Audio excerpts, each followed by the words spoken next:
Yes, then this video is for you. Are you the one who is using minoxidil regularly? யூஸ்வலா நிறைய பேர் வந்து அட்வைஸும் பண்றாங்க, doctors எழுதியும் கொடுக்குறாங்க அந்த minoxidil for the hair fall, hair issues, டென்சிட்டின்னு சொல்லிட்டு. ஸோ இதை வந்து யூஸ் பண்றதுனால உங்களுக்கு எவ்வளவு பெனிஃபிட் இருக்கு, இல்ல அதை ஸ்டாப் பண்றதுல என்ன இஷ்யூஸ்லாம் நீங்க ஃபேஸ் பண்றீங்கன்னு உங்களுக்கே தெரியும். பிகாஸ் என்கிட்ட வர டிரான்ஸ்பிளான்ட் வர பேஷண்ட்ஸ், ஹேர் ஃபால் ட்ரீட்மெண்ட் எடுக்க வர பேஷண்ட்ஸ் எல்லாம் சொல்ற ஒரே கொஸ்டின்ஸ் என்னன்னா, மினாக்சிடல் நான் வந்து ஃபியூ மந்த்ஸ் யூஸ் பண்ணேன், அது யூஸ் பண்ற வரைக்கும் எனக்கு நல்லா இருக்கு, என்னோட முடி குவாலிட்டி நல்லா இருக்கு, டென்சிட்டி நல்லா இருக்கு.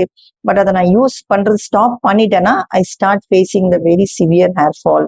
எனக்கு வந்து பால்னஸ் வரைக்கும் வந்துருச்சு மேடம். அந்த ஹேர் மினாக்சிடல் ஸ்டாப் பண்றதுனால என்ன பண்றதுன்னே தெரியல எனக்கு. எந்த ஹேர் சிரம் யூஸ் பண்ணணும், எப்படி யூஸ் பண்ணணும், அதை ஸ்டாப் பண்ணதுக்கு அப்புறமும் அது வந்து எனக்கு சேஃபா இருக்கணும். என்னோட ஹேர் ஃபால் வந்து ஆகக்கூடாது, என்னோட டென்சிட்டி வந்து திருப்பி கம்மியா ஆகக்கூடாது.